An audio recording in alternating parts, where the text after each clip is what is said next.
I never thought I would be sitting in a courtroom at 73 years old, listening to the man I spent 47 years of my life with tell a judge that I was no longer capable of making my own decisions. But there I was, my hands trembling in my lap, watching Robert stand up in his expensive navy suit, the one I helped him pick out last Christmas, and tell complete strangers that my Alzheimer's made me unfit. Unfit to manage my own finances, unfit to live independently, unfit to have a say in how our marriage would end. The word hung in the air like poison, and I felt every eye in that courtroom turn to look at me, searching for signs of the confused, helpless old woman he was painting me to be. I wanted to scream. I wanted to stand up and tell them all that I was still here, still Margaret Ann Whitmore, still the woman who raised 3 children, who ran a successful catering business for 20 years, who could still recite every line of poetry I memorized in high school. But my lawyer, sweet young Emma with her kind eyes, had told me to stay quiet, to let her handle it, to trust the process. So I sat there feeling smaller with every word Robert spoke, watching the man I loved transform into someone I no longer recognized. He told the judge about the time I forgot where I parked the car at the grocery store. He told them about the morning I called him at work 3 times asking the same question. He brought up the doctor's appointment where I could not remember what medications I was taking. Every small moment, every tiny slip that happens to anyone as they get older, he had cataloged them all like evidence in a crime scene. His lawyer, a sharp-looking woman with perfectly styled blonde hair, nodded along sympathetically, as if she genuinely cared about my well-being, rather than the billable hours she was racking up. They painted such a vivid picture of deterioration, of a mind crumbling like old newspapers left in the rain. And the terrible thing was, some of it was true. I had been diagnosed with early-stage Alzheimer's 2 years ago. I did forget things sometimes. I did get confused occasionally, but I was not gone. I was not lost. I was still here, still fighting, still very much aware of what was happening. And what was happening was that Robert wanted out of our marriage, and he wanted to take everything with him, leaving me with nothing but a diagnosis and the charity of our children. The divorce had not been my idea. I still loved him even after I discovered what he had been doing, even after I found the text messages on his phone, the ones from Diane, his secretary who was young enough to be our daughter, even after I realized that his sudden interest in my medical condition was not concern but calculation. He wanted to be free, to start his new life without the burden of an aging wife whose mind was supposedly failing. And if he could prove I was mentally incompetent, he could control the narrative, control the assets, control everything. Our house, the one we bought when we were newlyweds and fixed up room by room over the decades, the savings account I had contributed to equally throughout our marriage, the investment portfolio we had built together planning for retirement, the vacation home by the lake where we spent every summer with our grandchildren. He wanted it all, and he wanted me to simply disappear into some fog of confusion, unable to fight back, unable to defend myself, unable to tell my side of the story. But I had been preparing for this day. You see, one thing about having Alzheimer's is that it teaches you very quickly to write everything down. I started keeping detailed notes about everything, not just to help my memory, but because something in my gut told me I would need proof. Proof that I was still capable, proof that I was still competent, proof that Robert's sudden concern about my condition coincided perfectly with his affair with Diane. I had been documenting everything for over a year. Every conversation, every decision I made,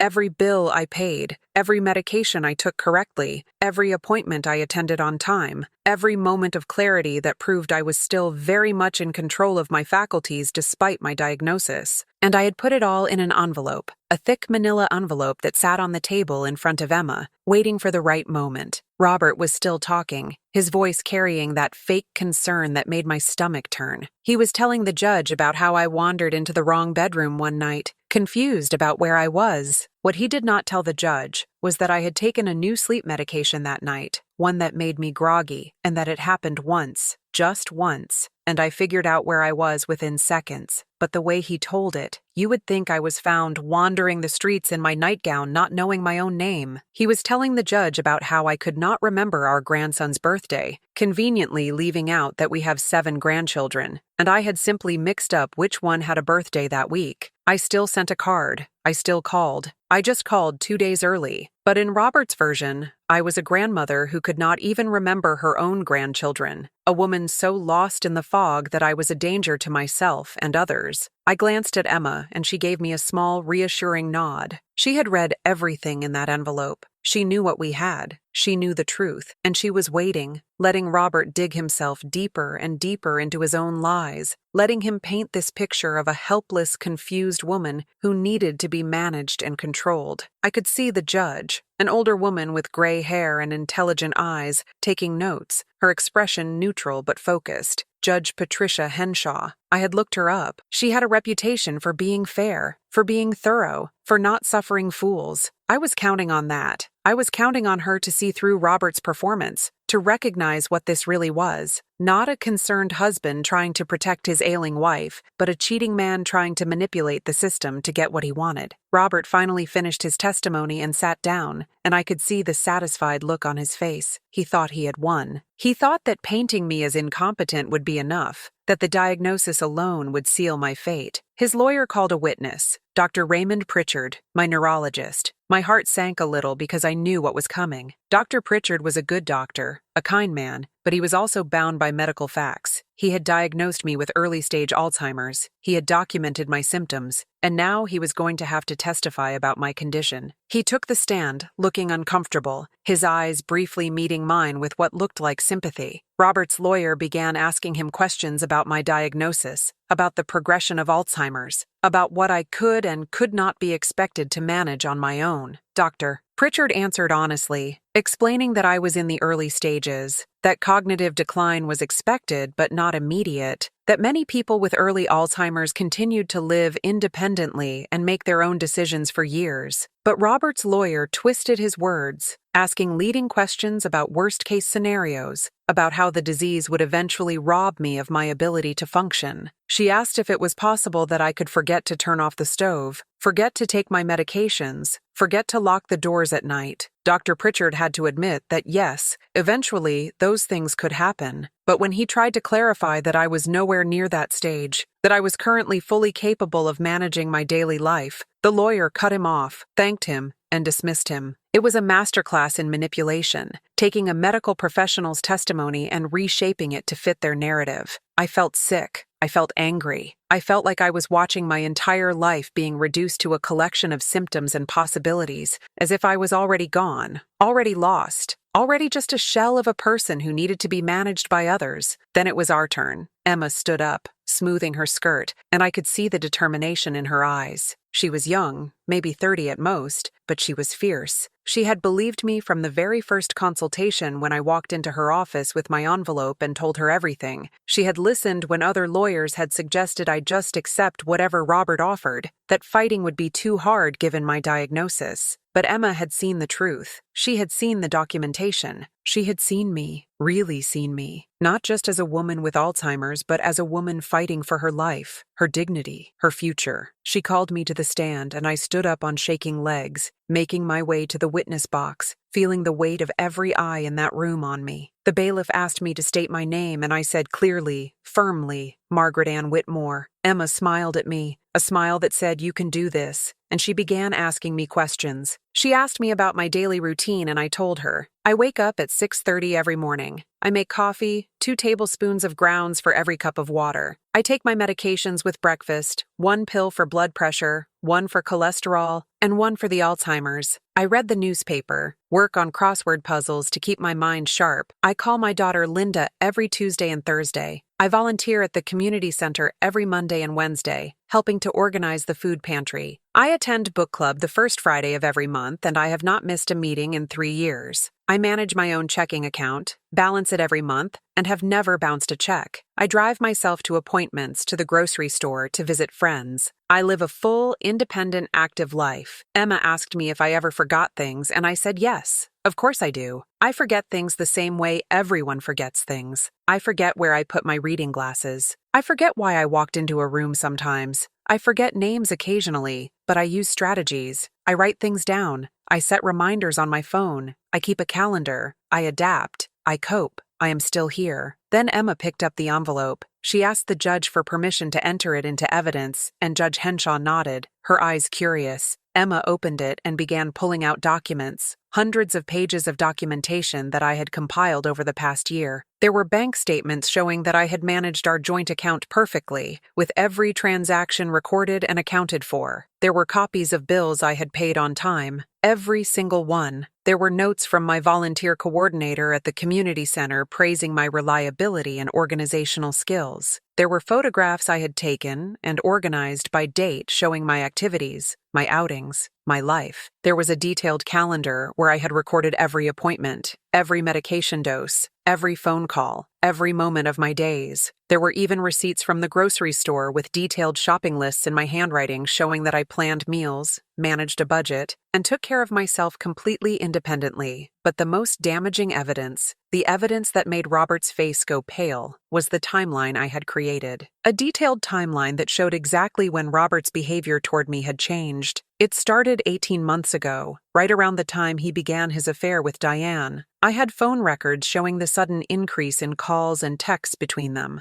I had credit card statements showing expensive dinners and hotel rooms that I had never been to. I had screenshots of text messages that I had found before he learned to delete them, messages where he told Diane that he was waiting for the right time, that he needed to figure out how to leave me without losing everything, that my diagnosis might actually be a blessing in disguise because it gave him an angle. Those were his words, a blessing in disguise. My Alzheimer's diagnosis was convenient for him. It was a tool, a weapon to use against me. Emma read some of those text messages aloud, and I watched Robert's composure crumble. His lawyer objected, arguing that they were not relevant to the question of my competency, but Judge Henshaw overruled her, saying that motive was absolutely relevant in a case like this. Emma continued, showing how Robert had isolated me from friends, how he had started insisting on accompanying me to doctor's appointments not out of concern, but to control the narrative, how he had begun suggesting to family members that I was worse off than I actually was, planting seeds of doubt so that when he finally filed for divorce and claimed I was incompetent,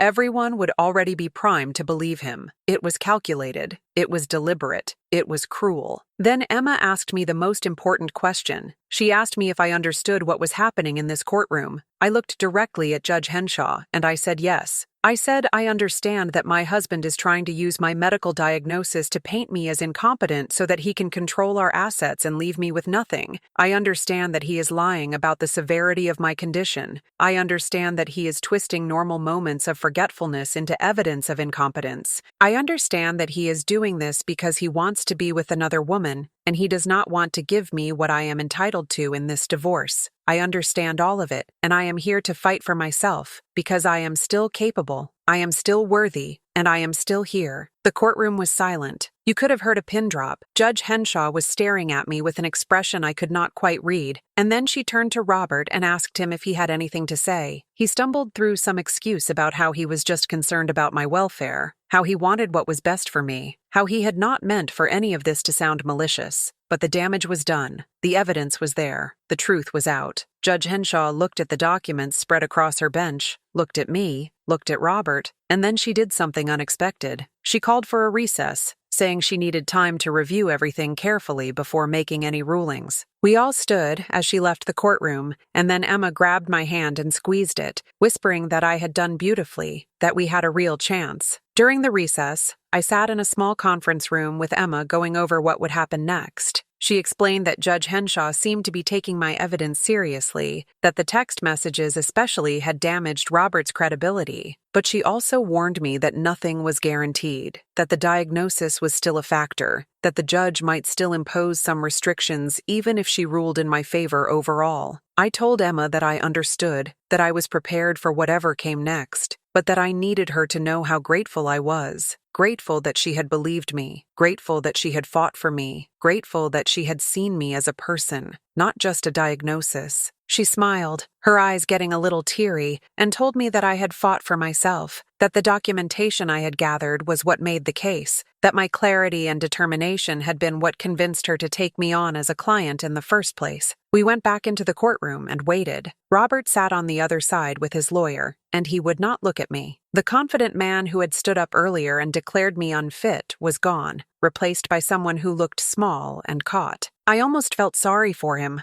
almost. But then I remembered the text messages, the lies, the way he had tried to use the most frightening thing that had ever happened to me as a weapon against me. The sympathy evaporated. Judge Henshaw returned and we all stood again, and then she began to speak. She said that she had reviewed all the evidence presented, and that this was one of the most troubling cases she had seen in her years on the bench. She said that while Mrs. Whitmore had indeed been diagnosed with early-stage Alzheimer's disease, the evidence overwhelmingly showed that she was currently fully competent to manage her own affairs and make her own decisions. She said that the court found no basis whatsoever to declare me incompetent or to appoint a guardian or conservator. She said that the testimony and evidence presented by Mr. Whitmore appeared to be a deliberate attempt to misrepresent the severity of my condition for personal gain. Her voice was stern when she said that last part, and I saw Robert flinch. She went on to say that the text messages and timeline showed a clear pattern of manipulation and that she was taking that into consideration in all her rulings. Then she began outlining how the assets would be divided, and it was nothing like what Robert had wanted. The house would be mine. The savings would be split 50-50, but I would have full control over my portion with no restrictions. The investment accounts would be divided fairly. Robert would be responsible for his own legal fees and would be required to pay a portion of mine as a sanction for bringing a frivolous competency claim.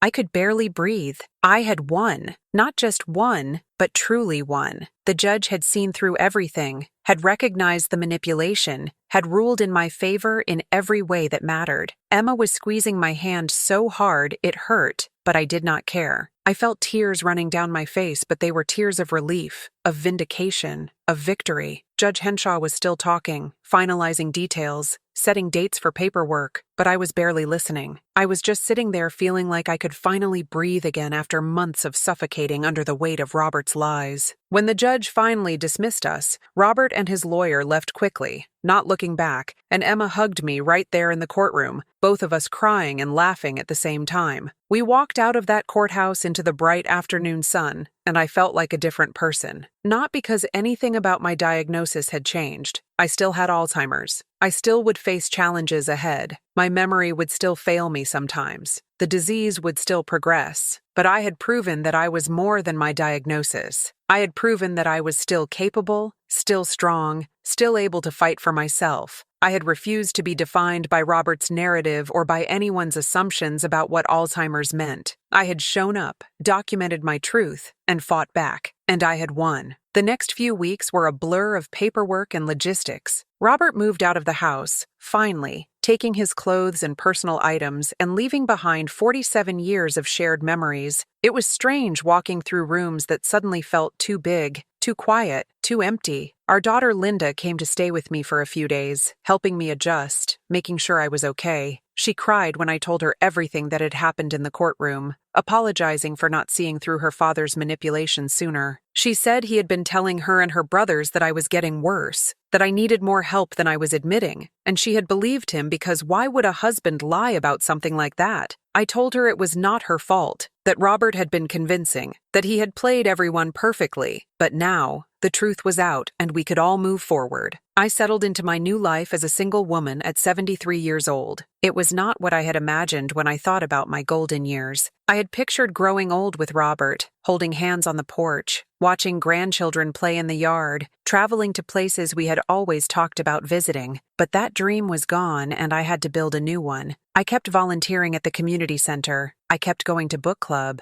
I started taking a watercolor painting class on Thursday afternoons. I had lunch with friends. I video called my grandchildren. I kept my detailed calendar and my careful notes. I took my medications every day. I did my crossword puzzles. I lived my life as fully and independently as I could. About 6 months after the divorce was finalized, something happened that I need to tell you about. Something that changed everything. I was at home one evening, sitting in my favorite chair by the window reading a mystery novel, when I heard a knock at the door. I was not expecting anyone, and it was getting late, almost 8 o'clock. I got up, checked through the peephole, and saw Emma standing there looking upset. I opened the door immediately, asking what was wrong, and she came inside, apologizing for showing up unannounced, but saying she needed to talk to me. We sat down in the living room and she took a deep breath, looking like she was trying to figure out how to say something difficult. Then she told me that she had been contacted by Robert's lawyer. Apparently, Robert wanted to appeal the divorce settlement. He was claiming new evidence, saying that I had deceived the court, that my competency evaluation had been incomplete. Emma said it was nonsense, that he had no grounds, but that he was threatening to drag us back into court. I felt my heart sink. I thought this was over. I thought I had won and could finally move on with my life. But Robert was not done. He could not accept that he had lost, that his plan had failed, that I had outsmarted him.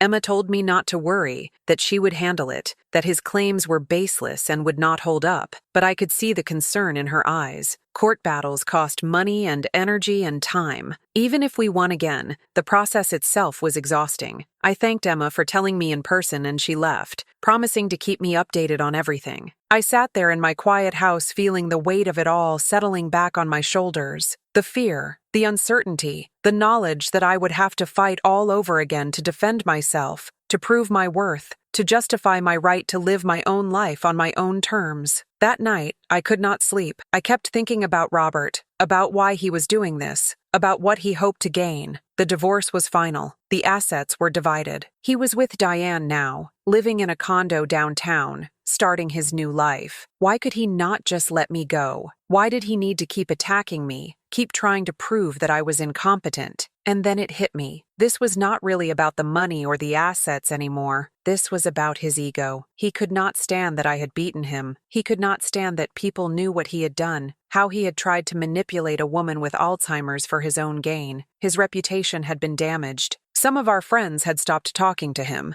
Our children were distant and hurt. He needed to be right. He needed me to be the problem, the unreliable one, the incompetent one, so that he could justify everything he had done. This appeal was not about justice. It was about salvaging his image. I want to pause here for just a moment and ask you something. Have you ever felt like you had to fight to prove your own worth? Have you ever been in a situation where someone tried to make you feel less than, tried to use your struggles or your vulnerabilities against you? If you are watching this and you know what that feels like, I want you to do something for me. I want you to leave a comment right now that says, "I am still here." Just those 4 words, "I am still here." Because sometimes we need to say it out loud, to claim our space, to remind ourselves and the world that we are still present, still fighting, still worthy. And when you leave that comment, I want you to know that you are not just speaking for yourself. You are speaking for everyone who has ever been made to feel invisible, or incompetent, or less than. You are creating a space where we can all say together, "We are still here." So please, take a moment, scroll down, and leave those 4 words. "I am still here. I will wait. Thank you." Truly, seeing those words from all of you means more than you could possibly know. It reminds me that none of us are alone in this fight, that there are so many people out there who understand, who have been through their own battles, who refuse to be erased or diminished. Now let me continue with what happened next, because this is where the story takes a turn I never saw coming. I decided that I was not going to let Robert's appeal threats consume me. I had fought once and won. I would fight again if I needed to, but in the meantime, I was going to keep living my life. I threw myself into activities, spending more time with my grandchildren, taking day trips to places I had always wanted to visit, really embracing this new chapter. One Saturday afternoon, I was at the community center organizing donations for the food pantry when a young woman approached me. She looked to be in her early 30s, professional, with kind eyes and a nervous smile. She introduced herself as Jennifer and said she had heard about my case, that her mother was going through something similar, and she wondered if I would be willing to talk to her about it. I said, of course, and we sat down in the corner of the room while I finished my volunteer shift. Jennifer told me that her mother was 68 and had been diagnosed with early dementia. Her father was trying to get guardianship over her,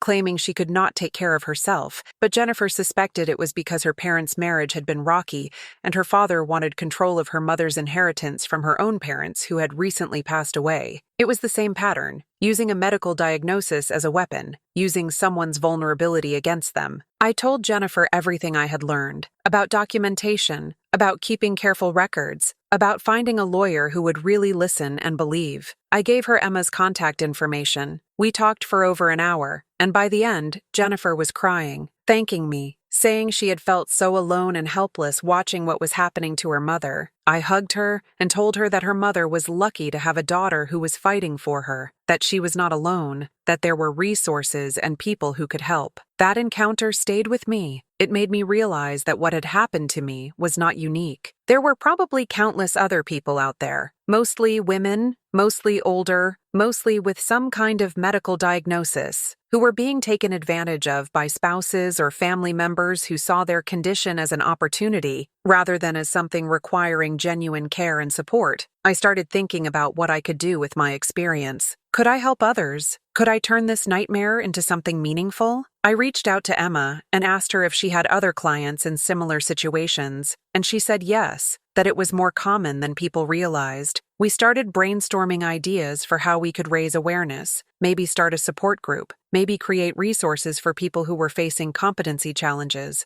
A few weeks later, Emma called me with an update on Robert's appeal. His lawyer had submitted their paperwork, and it was even more ridiculous than we had expected. They were claiming that I had coached testimony, that the evidence I presented was fabricated, that I had somehow manipulated the court. It was absurd. Everything I had submitted was verifiable. Bank records, medical records, phone records, all official documents, but they were grasping at straws, trying anything to get another chance. Emma filed a response, thoroughly debunking every claim, and we waited to see if the court would even grant a hearing. She said chances were good that the appeal would be dismissed outright as frivolous, but we had to prepare just in case. While all this was happening, I got a phone call from someone I had not heard from in years. It was Diane. Yes, that Diane, Robert's affair partner, now his girlfriend. I almost hung up as soon as I heard her voice, but something made me stay on the line. She sounded different than I expected, not defensive or hostile, but quiet, almost scared. She said she needed to talk to me, that she had information I needed to know, that she was starting to see things about Robert that frightened her. I did not trust her. Why would I? But curiosity got the better of me, and I agreed to meet her for coffee the next day at a neutral location, a busy cafe downtown where I felt safe. I arrived first, picked a table near the window, ordered a coffee I did not really want, and waited. Diane showed up exactly on time, looking smaller and less confident than I remembered from seeing her in the courtroom. She was pretty in that effortless young way that had probably turned Robert's head, but up close I could see the stress in her eyes, the tension in her shoulders. She sat down across from me, and for a moment neither of us spoke. Then she said, "Thank you for meeting me. I know you have no reason to trust me or listen to anything I have to say." She was right about that, but I said I am here, so you might as well tell me what this is about. Diane took a shaky breath and started talking. She said that when she and Robert first got involved, he had told her that his marriage was essentially over, that I was sick and getting worse, that staying with me was just a matter of obligation, but that emotionally he had checked out years ago. She said she had believed him, had felt sorry for him even, this man trapped in a sad situation, trying to do the right thing. She said she had not known the whole truth about what he was planning, about how he was going to use my diagnosis against me in court. She claimed that when she found out during the divorce proceedings, she had confronted him about it, and he had convinced her that it was necessary, that it was for my own good, that I really was worse than I appeared, and needed to be protected from myself. But now, she said, things were changing. Robert was starting to treat her the same way he had treated me, controlling, manipulative, isolating her from friends, questioning her decisions, making her feel small. I listened without interrupting, my face neutral, not wanting to give away what I was thinking. Diane continued, saying that last week something had happened that really scared her. They had gotten into an argument about money, and Robert had lost his temper in a way she had never seen before. He had not hit her, but he had gotten close, backing her into a corner, yelling in her face, saying things that made her realize that he saw her as property, not as a partner. And then afterward, he had apologized and cried and said he was just stressed about the appeal, that he was not himself, that he would never hurt her. But Diane said she recognized the pattern. She had grown up with an abusive father. She knew what the beginning stages looked like, and she was terrified that she had left her whole life, her job at the company where they had met, because the situation had become too awkward, her apartment, her independence, to move in with a man who was now showing signs of being dangerous. Then Diane said the words that made my blood run cold. She said, "I think he lied about more than just your condition.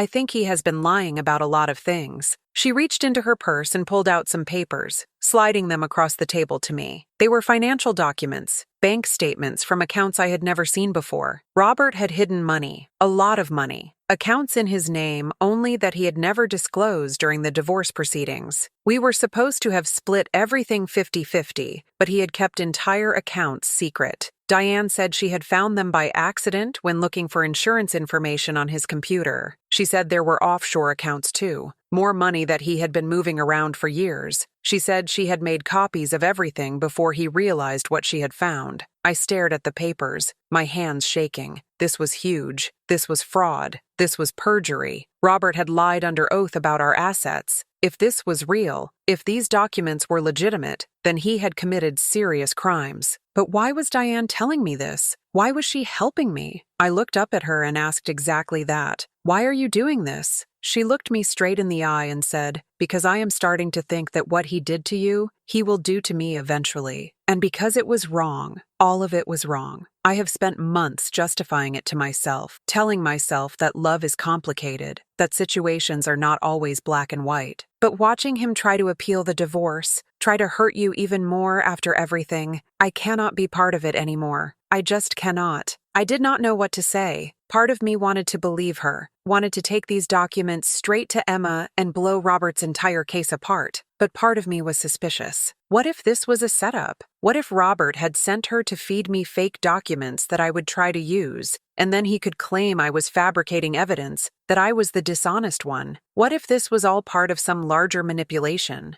I told Diane I needed to think about this, that I needed to verify these documents before I could do anything with them. She nodded and said she understood. She gave me her new phone number, a number Robert did not know about, and said to call her if I needed anything else, that she had more information if these documents checked out. Then she left, walking out of the cafe quickly, looking over her shoulder as if afraid Robert might see her. I sat there with the papers in front of me, my coffee gone cold, trying to process what had just happened. Could this really be true? Had Robert hidden hundreds of thousands of dollars from me, from the court, from everyone? And if so, what should I do about it? I called Emma right from the cafe and told her everything. She said to bring the documents to her office immediately, that if they were real, this changed everything. I drove straight there, my mind racing with possibilities and fears and a strange sense of hope that maybe, just maybe, I had one more weapon to use against the man who had tried so hard to destroy me. Emma reviewed the documents with a forensic accountant she trusted, and within a week, we had verification. The accounts were real. The money was real. Robert had hidden over $400,000 from the divorce proceedings. It was fraud on a massive scale. Emma filed an emergency motion with the court to reopen the financial portions of the divorce decree based on newly discovered evidence of concealment. She also filed a formal complaint with the state bar against Robert's lawyer, arguing that she had knowingly allowed her client to commit perjury. Things moved quickly after that. Robert was ordered to appear in court to explain the hidden accounts. The appeal he had filed was suspended pending the outcome of the fraud investigation. His whole world was starting to collapse. The hearing was scheduled for 3 weeks out, and in that time, I felt like I was living in a strange alternate reality. On one hand, I had him. I finally had undeniable proof that Robert was the liar, the manipulator, the dishonest one. All his claims about me being incompetent or unreliable were nothing compared to the fact that he had committed actual fraud. But on the other hand, I was exhausted. I was tired of fighting, tired of court dates, tired of seeing his face and reliving the pain of how our marriage had ended. I just wanted it to be over. I wanted peace. Emma kept reassuring me that this was the final battle, that after this there would be nothing left for Robert to fight about, that I would finally be free to move on with my life. The night before the hearing, I had trouble sleeping again. I kept thinking about everything that had happened, trying to trace back when it all went wrong. When did Robert stop loving me? When did he start seeing me as an obstacle instead of as a partner? Was it when I got my diagnosis, or had it been before that? Had there been signs I missed? Moments where I should have known he was capable of this kind of betrayal? Or was it possible that people just change? That the man I married 47 years ago had slowly transformed into someone else entirely, someone I no longer knew?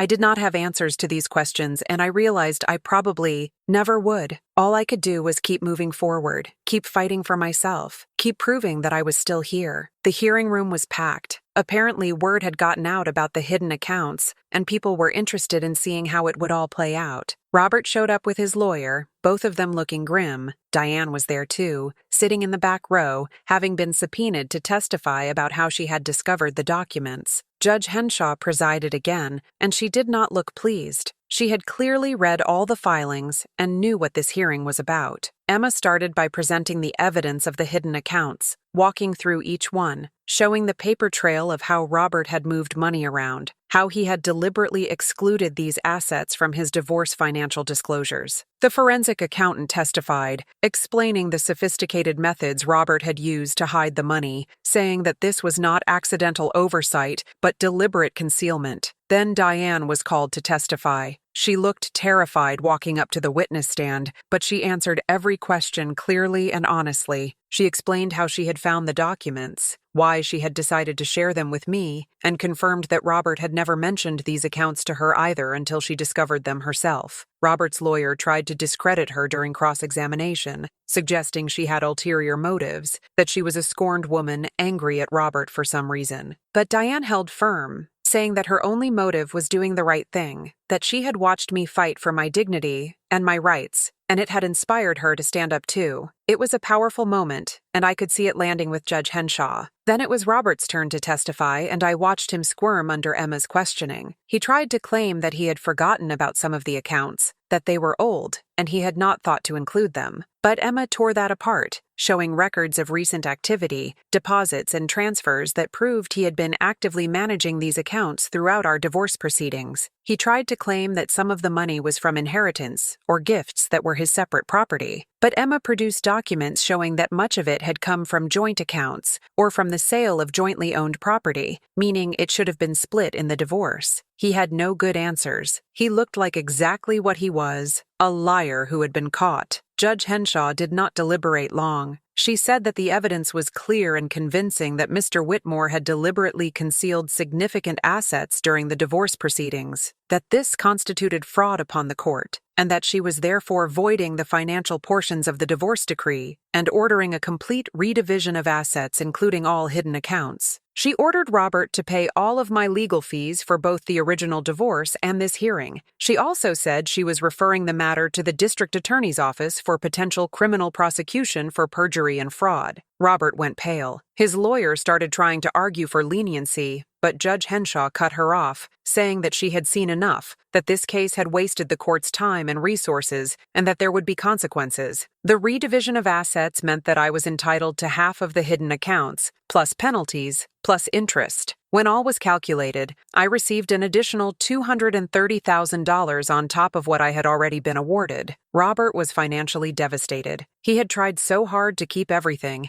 and ended up losing even more than if he had just been honest from the start. The appeal he had filed was officially dismissed as moot. His lawyer ended up settling the bar complaint against her to avoid a hearing, and the district attorney did file criminal charges, though I later heard that Robert eventually pleaded guilty to reduced charges and was sentenced to probation and community service. He avoided jail time, but his reputation was permanently destroyed. I walked out of that courthouse for the second and final time feeling something I had not felt in years. Freedom. Real, complete freedom. Not just from Robert, but from fear. I had fought every step of the way. I had documented my truth. I had stood up for myself even when everyone expected me to just accept defeat. I had proven that having Alzheimer's did not make me helpless or incompetent or less than. I had won not once, but twice. And now it was truly over. Emma and I went out for a celebratory lunch, and she told me how proud she was of me, how much she had learned from watching me fight. I told her that I could not have done it without her, that she had given me hope when I needed it most. We talked about the support group idea again and decided to move forward with it, to create a space for other people facing similar battles. Over the next few months, I worked with Emma to establish what we called the Still Here Project. It was a support network for people, mostly older adults with medical diagnoses, who were facing competency challenges or financial abuse from family members. We created resources, referral lists for lawyers who specialized in elder law, educational materials about rights and protections. We hosted monthly meetings where people could share their stories and support each other. The group grew quickly, proof that the problem was widespread, and people were desperate for help. Jennifer's mother joined the group, and with Jennifer's advocacy and good legal help, she successfully fought off her father's guardianship attempt. Watching others win their own battles was incredibly fulfilling. I continued my own life, still managing independently, still volunteering, still taking my painting classes and going to book club. My Alzheimer's progressed slowly over the next year. I had more moments of confusion, more trouble with memory, but I adapted. I used more tools, more reminders, more systems. My children checked in regularly and helped when I needed it, but they respected my independence. I moved into a senior living community that offered support services when needed, but allowed me to maintain my own apartment and my own autonomy. It was a good balance. I had people around, activities available, but I was still in control of my own life. One evening, about 2 years after the final hearing, I got a call from an unknown number. I answered and heard Diane's voice. We had not spoken since the hearing, except for one brief thank you call I had made afterward. She said she was calling to tell me that she had finally left Robert, that she had moved back home to where her family lived, that she was rebuilding her life. She thanked me again for fighting the way I had, saying that watching me stand up to him had given her the courage to do the same. She said she was sorry for everything, for the affair, for the pain she had caused, for being part of his schemes even unknowingly. I told her that I forgave her, that she had made things right in the end, that I hoped she found happiness and healing. We talked for a few more minutes and then said goodbye. I never heard from her again, but I hoped she was doing okay. As I sit here now, almost 3 years after that first hearing, I think about everything I have been through, the betrayal, the fight, the victory, the ongoing challenges of living with Alzheimer's, and I realize that this disease has taken things from me, my sharpness of memory, my confidence in my own mind sometimes, but it has not taken who I am. I am still Margaret Ann Whitmore. I am still here, and I fought for that, for my right to be seen and respected and treated with dignity, even with a diagnosis that so many people use as a reason to dismiss or diminish the elderly. I want to tell you now about something I discovered after everything was over, something that puts the entire story into a different light. It is something I have struggled with whether to share because it is deeply personal and complicated, but I think it is important. I think it is the final piece of this story that needs to be told. About 6 months after the second hearing, after the dust had settled and I was living my new life, I was going through some old boxes in my attic. I was downsizing, preparing for the move to the senior living community, and I was sorting through decades of accumulated belongings, photo albums, letters, mementos, things I had not looked at in years. I found a box that I did not recognize, shoved in the back corner behind Christmas decorations. It was an old shoebox, nothing special about it, but when I opened it, I found dozens of letters. They were letters I had written, not letters I had received, but ones I had written in my own handwriting, dated over the past 10 years. Letters to my children, letters to Robert, letters to myself, and I had absolutely no memory of writing them. At first I thought maybe they were very old, from decades ago, but the dates were clear. Some were from just 3 or 4 years ago. How could I not remember writing dozens of letters? I started reading them, and what I found shook me to my core. They were letters about my marriage, letters where I expressed doubts about Robert's fidelity, letters where I questioned whether he still loved me, letters where I talked about feeling lonely and invisible in my own home. But they were dated from long before I discovered the affair, before the divorce, before any of the events I just told you about. In one letter to my daughter Linda, dated 5 years ago, I wrote about finding suspicious charges on credit card statements. In another, dated 4 years ago, I wrote about Robert coming home late repeatedly and being evasive about where he had been. There were letters to Robert himself that I had apparently never sent, confronting him about my suspicions, asking him directly if he was having an affair. I sat on the floor of that attic, surrounded by these letters, feeling like the ground had disappeared beneath me. How could I not remember writing them? How could I not remember having these suspicions years earlier? And then the terrible thought crept in. Had my memory been worse than I realized? Had the Alzheimer's been affecting me longer than I knew? I had been diagnosed 2 years before the divorce, but these letters suggested that I had been experiencing significant memory issues for much longer, writing things down and then completely forgetting I had written them, having concerns and suspicions and then losing them entirely, only to rediscover them later as if for the first time. I called my daughter Linda immediately and asked her if I had ever sent her letters expressing concerns about her father. She was quiet for a long moment and then admitted yes, that I had sent her several letters over the years, that she had actually brought them up to me a few times, but I had not remembered writing them. She said she had been worried about my memory even then, before the diagnosis, but that I had insisted I was fine, that I just wrote letters when I was upset and then felt better and forgot about it. She said she still had the letters if I wanted to see them. I asked her to bring them the next time she visited, and when she did, a week later, I read them. They were similar to the ones I had found in the attic, expressing worries about my marriage, about feeling dismissed and forgotten,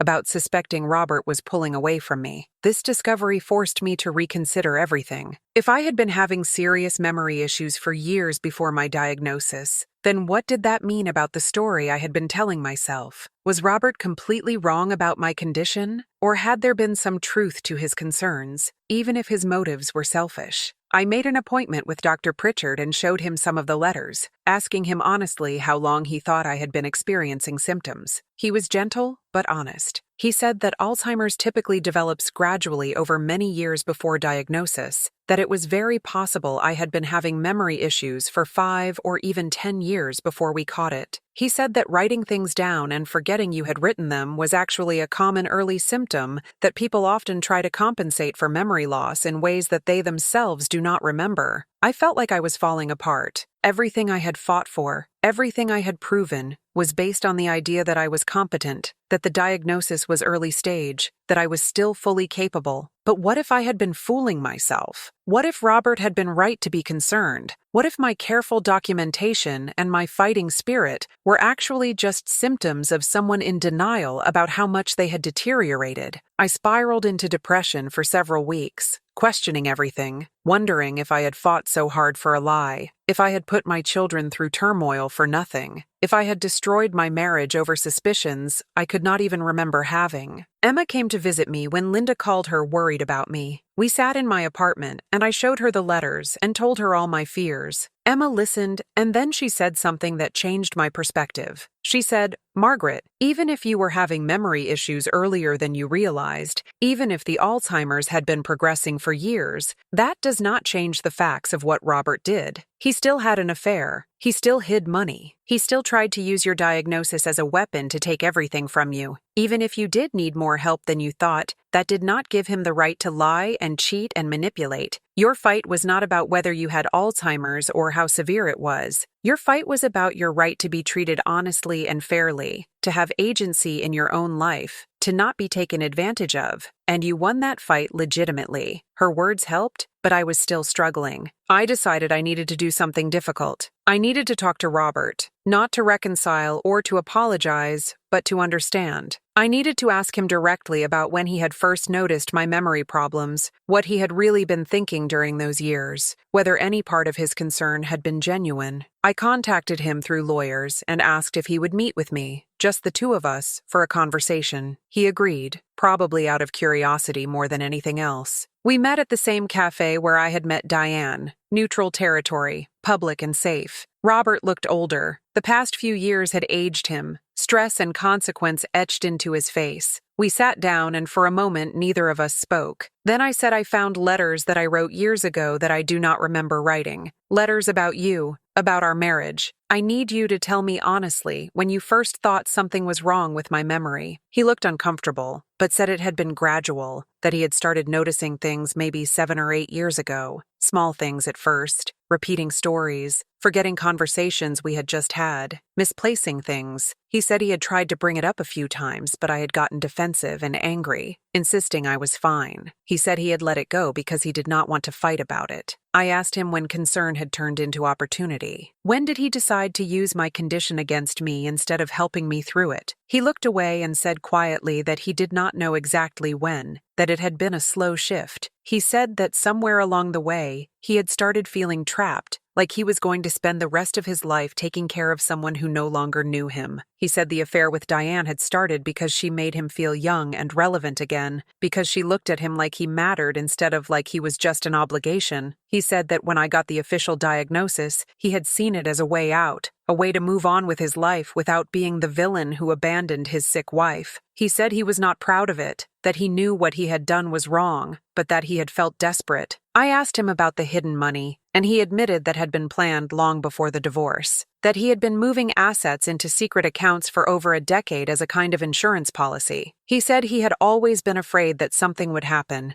that I would leave him, or that he would need to start over, and he wanted to make sure he would be okay. It was a level of distrust and deception that had been baked into our marriage for years without me knowing it. I asked him if he had ever really loved me, and he said yes, once, a long time ago, but that somewhere along the way we had become strangers living in the same house, going through the motions, and he had not known how to fix it, or if he even wanted to. It was the most honest conversation we had had in probably 20 years. It did not make what he had done okay. It did not excuse the lying or the manipulation or the cruelty of trying to have me declared incompetent, but it gave me context. It helped me understand that this was not a simple story of a villain and a victim. It was a story of a marriage that had slowly died, of two people who had lost each other over time, of fear and denial and poor choices that had compounded into disaster. Robert had made terrible choices, but I had also been living in denial about my own condition, refusing to see signs that apparently everyone around me had noticed. We talked for almost 2 hours that day, and at the end of it, I did something unexpected. I thanked him. He looked shocked and asked what I could possibly be thanking him for. I said for fighting me the way you did, for taking it to court, for forcing me to document everything and prove myself. Because in fighting you, I discovered my own strength. I learned that I am more than this disease. I built something meaningful with the Still Here project. I helped other people. If you had just quietly divorced me and left, I would have spent the rest of my life wondering if everyone saw me as incompetent, wondering if I was fooling myself about my capabilities. But because you challenged me so directly, I had to prove it, and I did, not just to the court or to you, but to myself. So, thank you. Robert started crying. He said he was sorry, that he had handled everything wrong, that he wished he could go back and make different choices. I told him I could not forgive him, not completely, but that I understood him better now. We said goodbye, and I walked out of that cafe feeling a strange sense of closure. Not the closure I had expected or wanted, but closure nonetheless. The story was not as black and white as I had wanted it to be. Robert was not purely evil, and I was not purely a victim. We were two flawed people who had failed each other in different ways, and a disease had magnified all those failures into crisis. But here is the thing I want you to understand, the real truth that took me years to fully grasp. Even knowing now that my memory had been failing me longer than I realized, even understanding that Robert's concerns had not been entirely fabricated, even accepting that the story was more complicated than I wanted it to be, I was still right to fight. Because having Alzheimer's does not mean you lose your humanity. It does not mean you stop deserving honesty and respect. It does not mean other people get to make all your decisions for you or take advantage of you financially, or treat you like you have already disappeared. I was right to document my capabilities.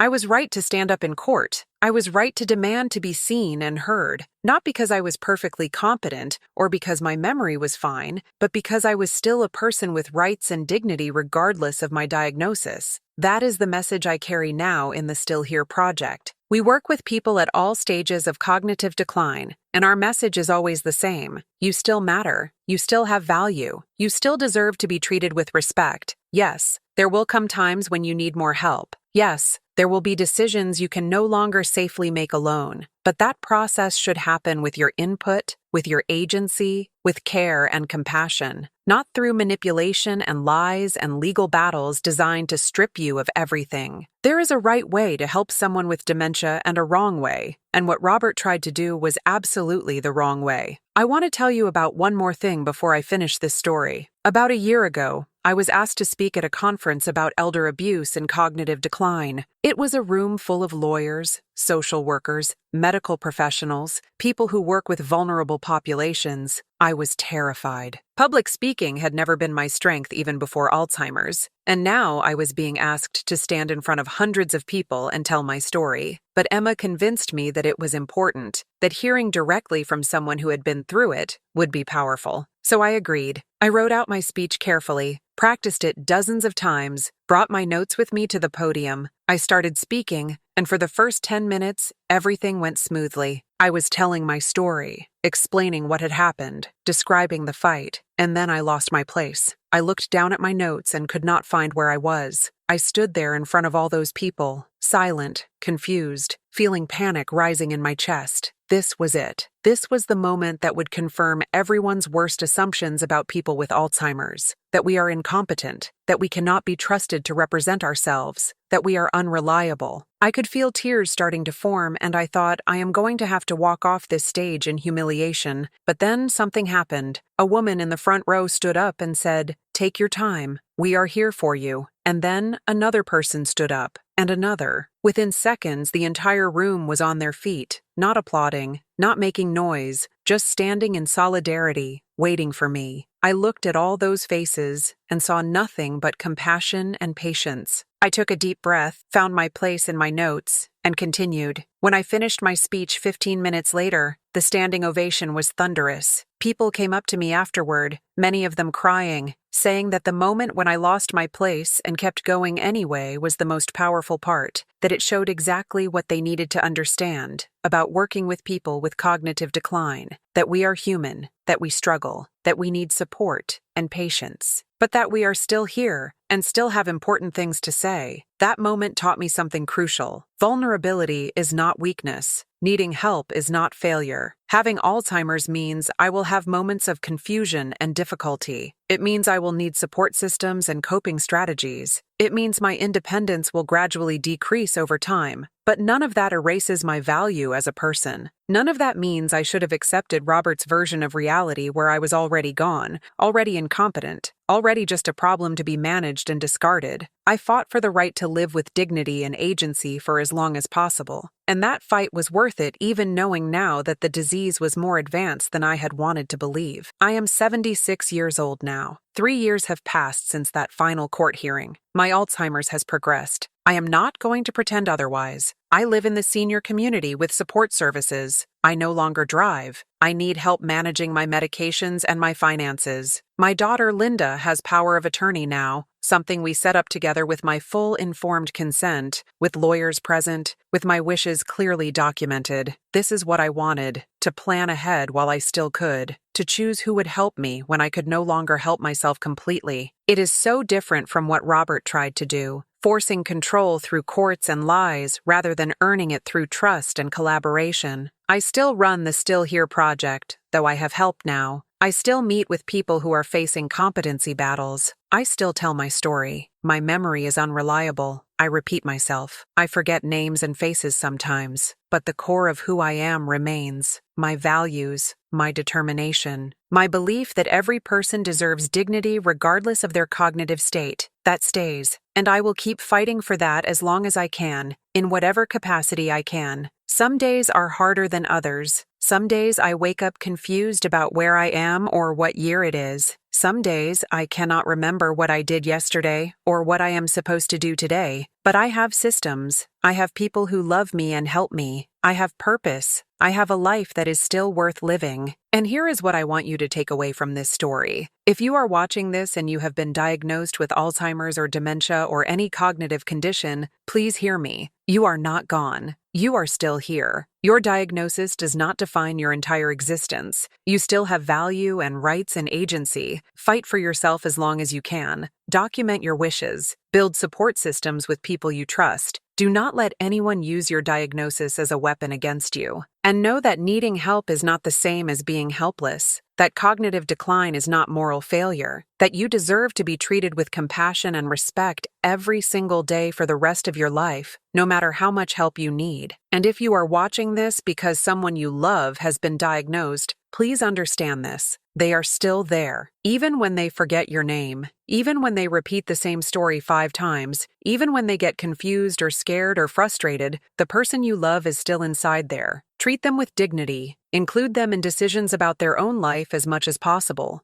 Do not talk about them like they are not in the room. Do not assume they cannot understand. Do not take the easy road of control, and instead choose the harder road of collaboration. Be patient, be kind, be present. That is what they need from you. Not pity, not management, but partnership in facing what comes next. I look back now at that moment in the courtroom when Judge Henshaw opened my envelope and everything changed. That envelope represented more than just documentation. It represented my refusal to disappear, my refusal to accept someone else's narrative about who I was and what I was capable of, my insistence on being seen and heard and believed. And yes, the story turned out to be more complicated than I initially understood. Yes, I had been sicker than I realized. Yes, there were shades of gray I did not want to acknowledge. But that does not change the fundamental truth. I was right to fight. I was right to demand better. I was right to stand up and say, I am still here. So let me ask you something right now. Are you facing a situation where someone is trying to diminish you, to use your struggles against you, to make you feel less than? Are you watching someone you love go through that? Do you work with vulnerable people who need advocates? If any of this resonates with you, if this story has touched something in you, then I want you to do something for me. I want you to subscribe to this channel, not just to hear more stories, though I have many more to tell, but to become part of a community that believes in dignity and agency for all people, regardless of age or diagnosis or ability. This channel is a space where we talk about the real struggles of aging, of illness, of fighting systems that do not always protect the most vulnerable. By subscribing, you are saying that these stories matter, that these lives matter, that you are willing to listen and learn and maybe change how you think about these issues. And here is what you will get by subscribing. You will get honest, real stories from people who have faced impossible situations and found ways through them. You will get resources and information about protecting yourself or your loved ones. You will get a community of people who understand, who have been there, who will support you in your own battles. This is not just a channel, it is a movement. It is all of us standing together and saying we are still here. We matter. We will not be invisible or dismissed or erased. So please, click that subscribe button right now. Join us. Be part of something bigger than yourself. Help us spread this message to everyone who needs to hear it. And while you are at it, hit the like button too. I know that seems like a small thing, but it actually helps this video reach more people. The algorithm, whatever that mysterious thing is, pays attention to likes and comments and shares. So, if you want this message to reach someone who really needs it, someone who is sitting in a lawyer's office right now wondering if they should fight or just give up, someone who is watching a parent deteriorate and does not know how to help, someone who works in elder care and needs to understand their clients better, then like this video. Share it, comment on it, tell me your story or your thoughts, or just let me know you were here and you listened. You know what the hardest part of Alzheimer's is? It is not actually the memory loss, though that is frightening and frustrating. The hardest part is feeling like you are disappearing while you are still alive, feeling like people look through you instead of at you, feeling like you have become your diagnosis instead of a person who happens to have a diagnosis. That is what Robert tried to do to me. He tried to make me disappear before I was actually gone, and I refused. Every day I wake up and I refuse again. I insist on my presence, on my humanity, on my continued existence as someone who matters, and I want you to do the same. Whatever you are facing, refuse to disappear. Insist on being seen. Demand your dignity. I keep thinking about that moment when I stood in front of those hundreds of people at the conference and lost my place. How vulnerable I felt, how exposed, but also how powerful it was when all those people stood up and waited for me. That is what we all need. People who will stand with us. People who will wait when we struggle. People who will not rush to write us off but will give us space to find our way. That is what the Still Here project tries to create. Spaces where people can struggle and be supported, where having difficulties does not mean losing everything, where vulnerability is met with compassion instead of exploitation. If you have made it this far in this video, thank you. Thank you for listening to an old woman tell her story. Thank you for not clicking away when I rambled or repeated myself or took too long to get to the point. Thank you for seeing me, really seeing me, not as a diagnosis or a victim or an inspiration, but as a person. A complicated, flawed, strong, scared, determined person who lived through something hard and came out the other side, changed but intact. That is all any of us want, really. To be seen as we actually are. To be treated with basic decency and respect. to have our struggles acknowledged without having our worth diminished. It should not be too much to ask, but somehow it often is. So, here is my final question for you today. What are you going to do with what you have heard? Are you going to think about it for a moment and then move on to the next video, letting this become just another story you half remember? Or are you going to let it change something? Are you going to check in on an elderly relative you have been meaning to call? Are you going to reconsider how you talk to or about someone with cognitive decline? Are you going to research elder law in your area in case you or someone you love needs it someday? Are you going to share this video with someone who is facing a similar situation? Are you going to subscribe and become part of this community? Are you going to leave a comment saying, "I am still here," and mean it, really mean it, as a declaration of your own worth and presence in this world? Because that is what this is really about. Not just my story, not just Alzheimer's or divorce or court battles. It is about all of us, every single person who has ever felt invisible or diminished or written off. It is about reclaiming our voices and our agency and our fundamental human dignity. It is about refusing to be erased. It is about standing up, even when we are shaking, even when we are scared, even when we are not sure we will win, and saying, "I am still here. I matter. I deserve better, and I will fight for it." 3 years ago, I sat in a courtroom watching my husband try to destroy me. Today, I sit in my apartment, my memory full of holes, but my spirit intact, telling you this story and knowing that it matters, that I matter, that you matter, that we all matter regardless of age or ability or diagnosis or circumstance. That is the truth I fought for and won. Not in the legal sense, though I won that too, but in the deeper sense of refusing to accept anyone else's diminished version of who I am. And that is the truth I want to leave you with today. You are still here. Whatever you are facing, whoever is trying to make you feel small or incompetent or less than, you are still here. Your voice still matters. Your story still deserves to be told. Your fight is still worth fighting. Do not give up. Do not accept the narrative that diminishes you. Stand up. Speak out. Document your truth. Find people who will believe you and fight alongside you. Build your own envelope full of proof that you are more than what others say you are. And know that somewhere out there, a 76-year-old woman with Alzheimer's is cheering you on, believing in you, standing with you in spirit. Thank you for being here with me today. Thank you for listening. Thank you for being part of this community. I will see you in the next video, where I will share another story, another truth, another reminder that we are all still here and we all still matter. Until then, take care of yourself, take care of each other, and never, ever let anyone make you disappear before you are actually gone. You are still here. Remember that. Believe that. Fight for that. It is the most important fight there is. Now go ahead and leave that comment. I am still here. 4 simple words that carry so much weight, so much power, so much truth. Type them out, post them, claim your space, and then subscribe so we can keep fighting together. This is Margaret Ann Whitmore, still here, still fighting, still believing in the power of every single voice to change the world. Thank you for being part of mine.